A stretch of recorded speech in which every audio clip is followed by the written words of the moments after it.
ওই বুড়িমা নাকি তোমাকে চেনে। আমাকে? তার মোহনভোগটা আমার বড় প্রিয়। কবে তোমার হাতে মোহনভোগ খেয়েছিল আমায় সে কথাও বলছিল।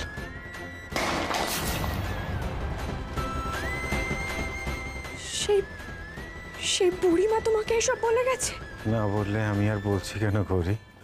তোমার মন্দিরে গিয়ে বরণ করা, মোহনভোগ খাওয়ানো, এসব কথাই বলছিল।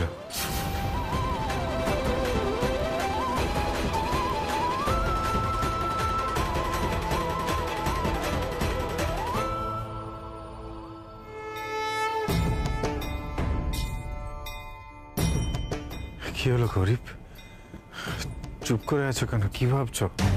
আরে বাবা, এটা নিয়ে আর এত ভাবার কি আছে?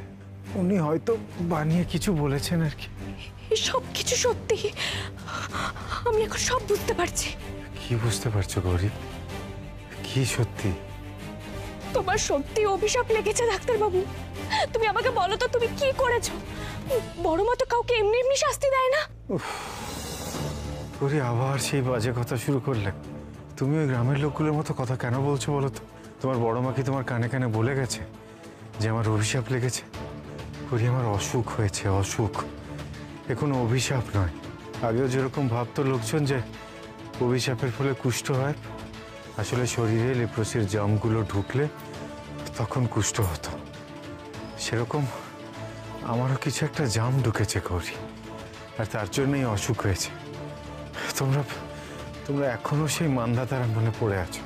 গৌরী, গৌরী, মা এসেছে মনে হচ্ছে। ডাক্তারবাবু, আমি একটু আসছি। হ্যাঁ,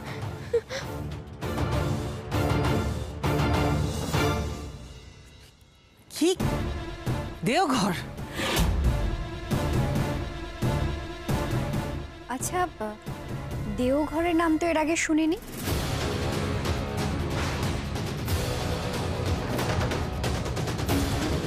হঠাৎ দেওঘরে কেন গেছিলেন? ওই তো উনিই তো বললেন কত রকম কাজ থাকে ওনার। কাজের সূত্রে কত জায়গায় না যেতে হয় ওনাকে। রাজনীতির বাইরে বা ভক্তদের আশীর্বাদ করা ছাড়াও তো আরো কত কি কাজ থাকতে পারে ওনার, তাই না শৈলমা? অবশ্যই থাকে, কারণ আমি তো শৈলমা। আমার দায়িত্ব হলো সমস্ত অশুভ শক্তিকে তাড়ানো, বুঝতে পেরেছো?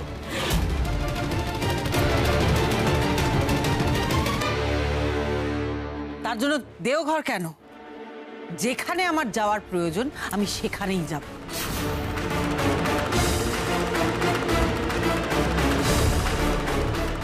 যাক, তাহলে খেলা শুরু হয়ে গেছে। শৈলমার রাগই তার প্রমাণ।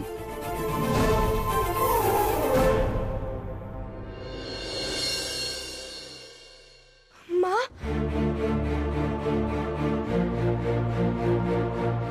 মা তুমি? গৌরী, গৌরী, তুই এখানে এসেছিস শুনে আমি আর না এসে থাকতে পারলাম না। মা, কেমন? আমাকে ছোঁয়ো না মা, আমাকে ছোঁয়ো না তুমি। আমি ভালো আছি, তবে ডাক্তারবাবু বললো এই রোগটা খুবই ছোঁয়াচে। তুমি আমার কাছে এসো না, যদি ভেতর ভেতর আমার হয়ে গিয়ে থাকে তাহলে তোমারও হয়ে যাবে। না না গৌরী, দেখো সেই কথা বলতেই আমার এখানে আসা। ঈশানের এই রোগটা নিয়ে ডক্টর ঘোষের সাথে আমার কথা হয়েছে। তিনি সব শুনে বললেন যে এটা একটা রেয়ার ডিজিজ ঠিকই, কিন্তু ছোঁয়াচে একেবারেই নয়।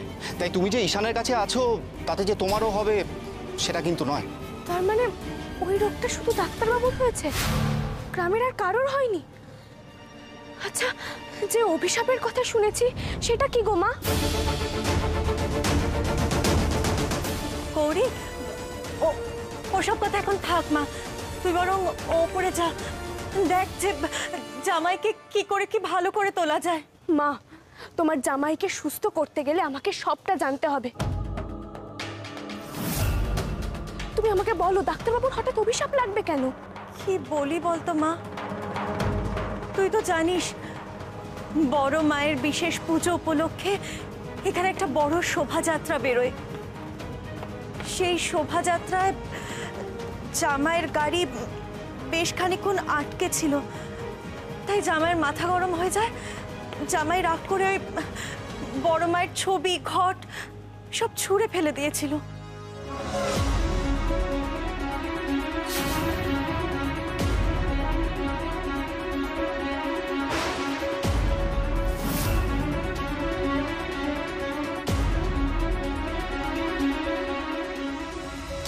সর্বনাশ মা, ডাক্তারবাবু হঠাৎ এরকম কেন করলো? এই কাজ কেউ করে? গ্রামের 5 জন বলছে যে ওই ঘটনার পর থেকে জামাইয়ের এই অবস্থা। আর তারপর থেকেই জানিস তো এই গ্রামে খুব জল কষ্ট শুরু হয়েছে।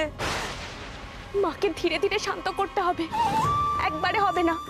ও মা, তুমি মায়ের প্রসাদী ফুল এনে দিতে পারবে আমাকে? তুই কোনো চিন্তা করিস না মা, মায়ের আশীর্বাদী ফুল আমি আমার সাথে নিয়ে এসেছি। দাঁড়া, দিচ্ছি।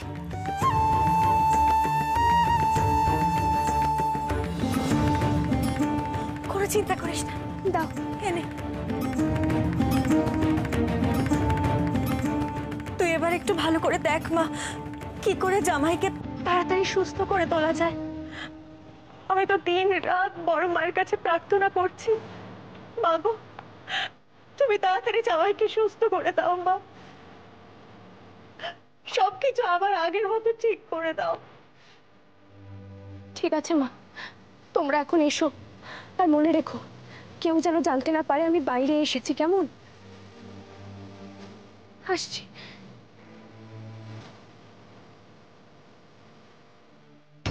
তারা, ওই তো তারা।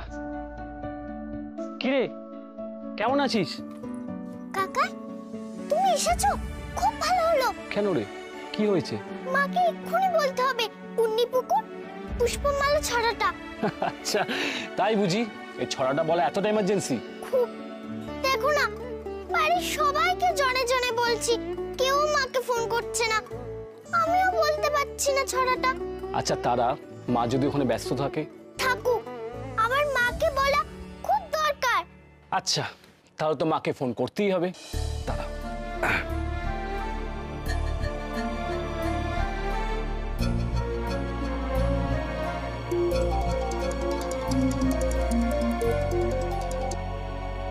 হ্যাঁ মৈনাক, বলো।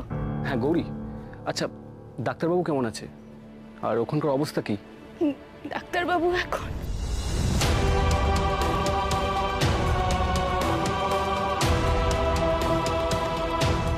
সর্বনাশ, ডাক্তারবাবু এতটা অসুস্থ?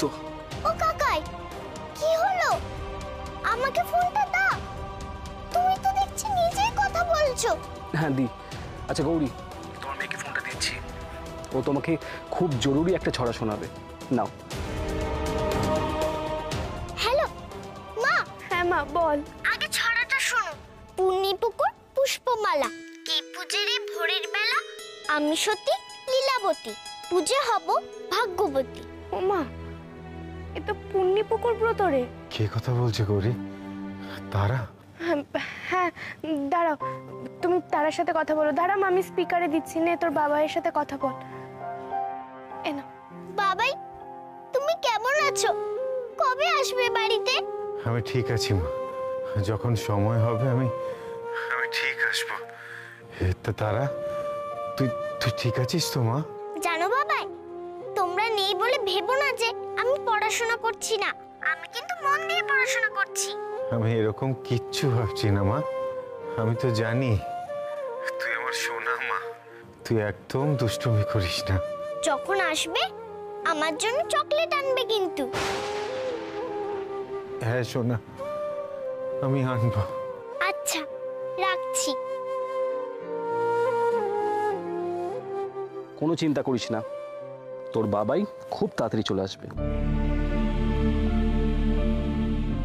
আমি কি আর কখন ওর জন্য চকলেট নিয়ে যেতে পারবো গৌরী? ওকে কি আর দেখতে পারবো আমি? না ডাক্তারবাবু, এরকম বলে না, তুমি ভালো হয়ে যাবে গো, সুস্থ হয়ে যাবে।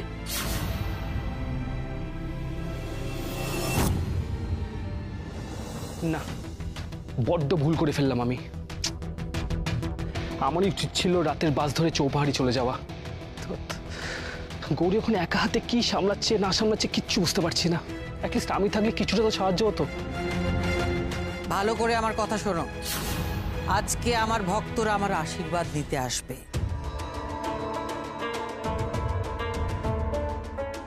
সুন্দর করে সব ব্যবস্থা যেন করা হয়। এতদিন আমাকে না দেখে আমার ভক্তরা আমাকে দেখার জন্য উন্মুখ হয়ে আছে।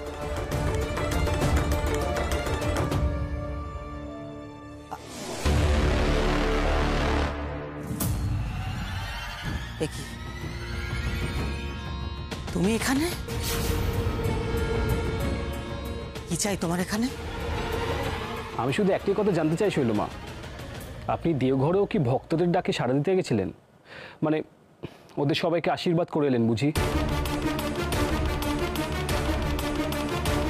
তোমরা যাও এখান থেকে, যা বললাম সেই ব্যবস্থা করো, যাও।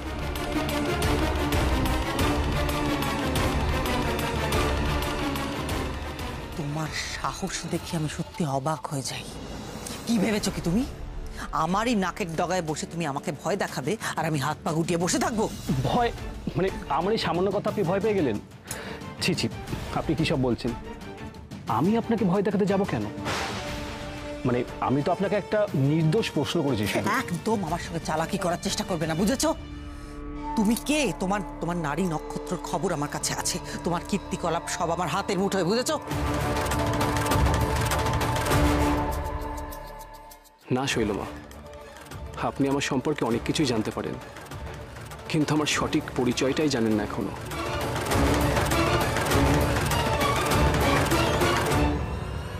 তা আমার বিষয়ে নতুন কি জানলেন বলুন তো? এটাই যে তুমি জালিয়াত, তুমি গুন্ডা। কিন্তু তুমি একদম ভেবো না যে তুমি আমার কাছ থেকে পার পেয়ে যাবে। তোমার মতো লোককে কি করে শায়েস্তা করতে হয় আমি খুব ভালো করে জানি। আপনি এত খেটে খুঁটে শেষমেশ আমার সম্পর্কে এই খবর আনলেন? আপনি কিন্তু ডাহা ঠকিয়ে দিয়েছে শৈলমা, একেবারে ভুলভাল খবর দিয়েছে আপনার সোর্স। বলতে বাধ্য হচ্ছি, আপনার সোর্স কিন্তু খুবই খারাপ, কোনো কাজের না। তাই একটু বেশি পয়সা খরচা করে একটু ভালো সোর্স লাগান।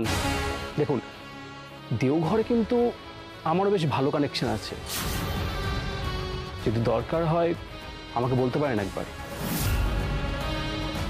প্রয়োজন পড়লে আমি আপনাকে হেল্প করব, কেমন?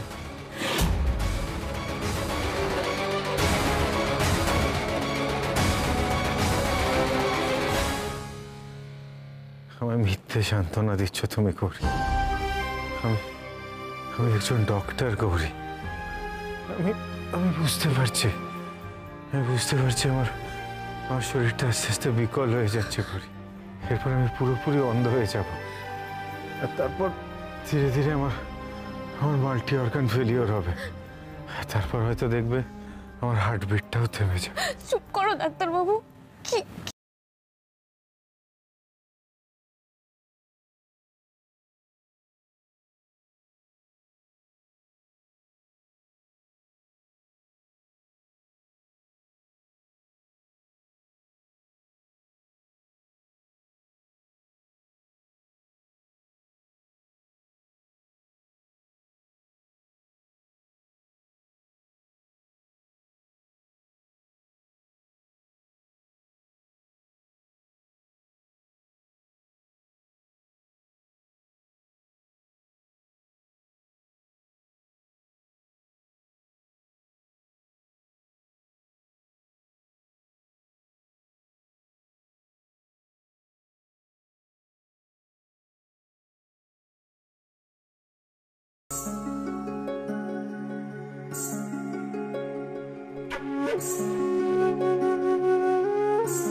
দেখি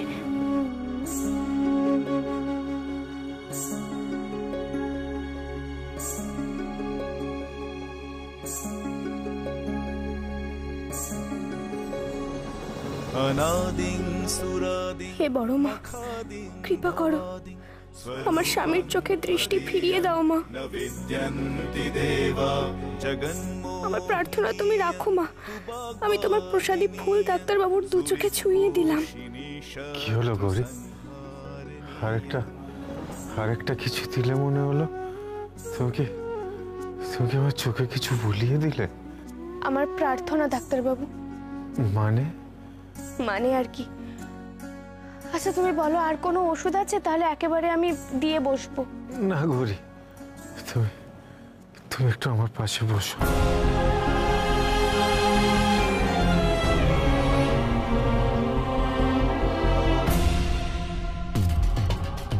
এই ছেলেটা, ও তো দেখছি আমার উপর দিয়ে যাচ্ছে। আমি কোথায় যাচ্ছি, কখন যাচ্ছি, কি করছি না করছি এত খবরও পাচ্ছে কোত্থেকে? না না না, একটা ব্যবস্থা করতেই হবে, তা না হলে ওর জন্য আমার মাথার উপর কি সারাক্ষণ খাড়া ঝুলবে নাকি? এই যে মহারানী, এতক্ষণে আমার খাবার আনার সময় হলো? কখন থেকে বলছি খিদে পেয়েছে খিদে পেয়েছে, এই বাড়িতে কারোর কোনো হুঁশই নেই। ভুল হয়ে গেছে শৈলমা, আসলে বৌদিমণি নেই তো, সেই কারণে সব দিক সামলাতে গিয়ে। একদম বাজে কথা বলবে না। বৌদিমণি নেই তো কি হয়েছে? গৌরী ছাড়া কি এই বাড়িতে আর কোনো লোক নেই? এই পরিবারে কেউ থাকে না? বাজে কথা বলছে। যাও শিগগির আমার জন্য জল নিয়ে এসে রাখো এখানে।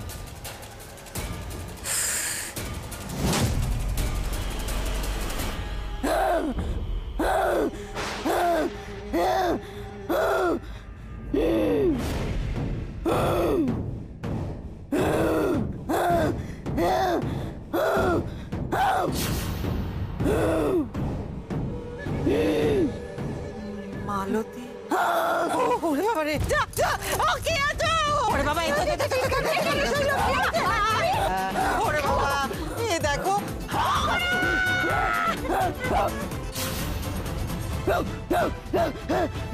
মালতী দিদি, কালীর নামে দাও রে বেড়া, ফসলে তজরূপ হবে না। কালীর নামে দাও রে বেড়া, ফসলে তজরূপ হবে না। সে যে মুক্ত কেশী শক্ত বেড়া, তার কাছেতে জং ঘেঁষে না। মন রে কৃষিকাজ জানো না, মন রে কৃষিকাজ জানো না।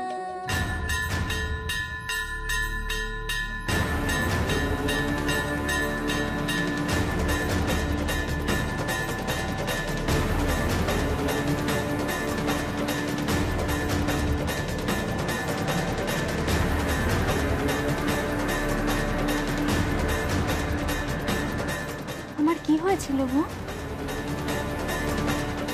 তো চমৎকার হলো, তারা এসেই কেমন ওকে বশ করে ফেললো। হ্যাঁ, আর দিদি কি রে, তুই দেবী হয়ে এটুকুও সামলাতে পারলি না? হ্যাঁ, আহারে।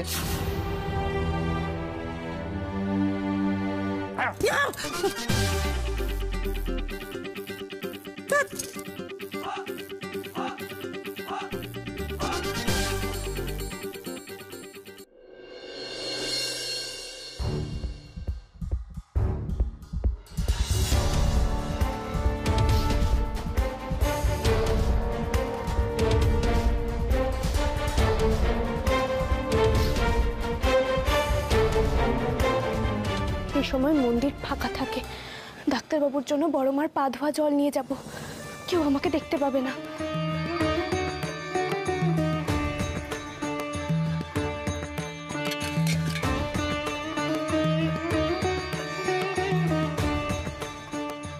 এ কি, জল কোথায়?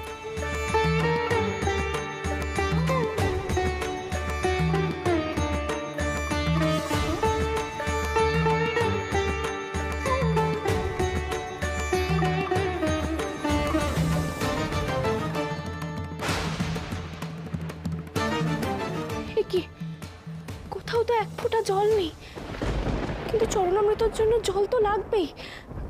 কি করব এখন? এরা জল কোথায় রাখে?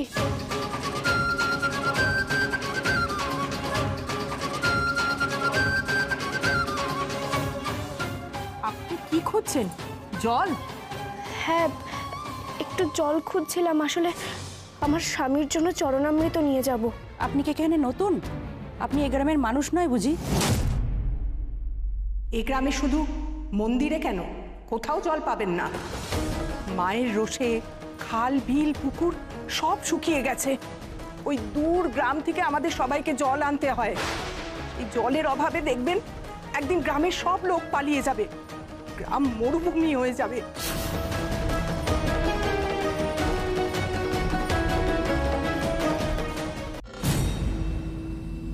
এসব সব কিছু হয়েছে ডাক্তারবাবুর জন্য জানো।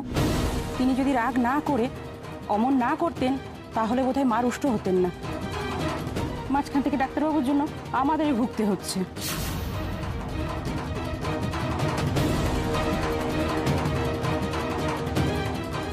মা গো, শান্ত হও মা, রক্ষা করো মা, জলকষ্ট থেকে মুক্ত করো মা।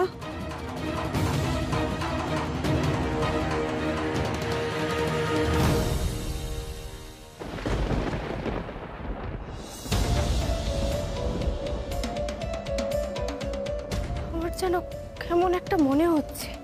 পূর্ণি পুকুর পুষ্পমালা, কি পুজে রে ভোরের বেলা, আমি সতী লীলাবতী, পুজে হবে ভাগ্যবতী। তারার তো ওই ছড়াটা জানার কথা নয়, তাহলে কি করে জানলো?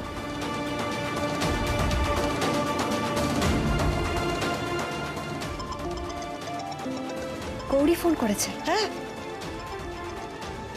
হ্যাঁ গৌরী, হ্যাঁ ছোট কাকিমণি, বলছি তারা সামনে আছে গো, একটু তারাকে দাও না, খুব দরকার। হ্যাঁ হ্যাঁ দিচ্ছি। তারা মা। হ্যালো। আচ্ছা মা, তুই সকালে আমাকে যে ছড়াটা বললি সেটা তুই কোথা থেকে জানলি রে? আমি তো তোকে বলিনি। কে শিখিয়েছে তোকে?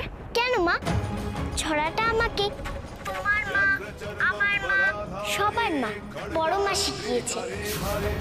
কপালেন্দি ভরে বামে কালিকাভ্যৈ নমস্তুতে, নীলোৎপল জটাধারে সিন্ধুরেন্দু মুখোদয়।